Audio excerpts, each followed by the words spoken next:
Hello viewers, welcome back to my channel পিউয়ে রান্নাঘরে সকলকে স্বাগত জানাই। আমার আজকের রেসিপি চিড়ের পোলাও বা পোহে।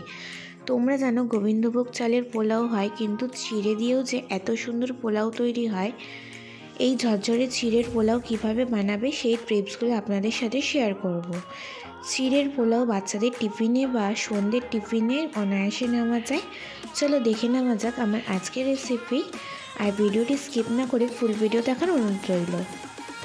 এখানে চিড়ের পোলাও বানানোর জন্য একটা মিডিয়াম সাইজের পেঁয়াজ কুচি করে নিয়েছি, আর কাঁচা বাদাম নিয়েছি, আর মোটা দানার চিড়ে নিয়েছি। এখানে চিড়েটাকে সরু দানা চিড়ে নিলে কিন্তু ধোয়ার সাথে সাথেই নরম হয়ে যায় বেশি, তাই ওটা দিয়ে পোলাওটা হয় না। এখানে মোটা দানার চিড়েটাই লাগবে। এবার ধুয়ে ভালোভাবে রেখে দিয়েছি। এবার একটা কড়াইতে 2 টেবিল চামচ তেল দিয়ে ফোড়ন দেব। ফোড়নে দিলাম সর্ষে, তারপর দেব কাঁচা বাদাম।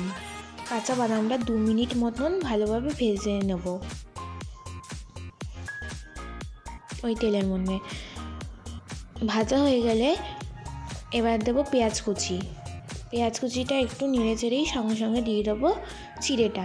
আর চিড়েটা ধোয়ার সাথে সাথে একটু মিলে রাখবে, তাহলে দেখবে এরকম ঝরঝরে থাকবে। ভালো করে নাড়াচাড়া করে নিয়েই সঙ্গে সঙ্গে দিয়ে দেবো 1 চামচ নুন আর হাফ চামচ হলুদ। দেখো কত তাড়াতাড়ি রান্না হয়ে যাচ্ছে।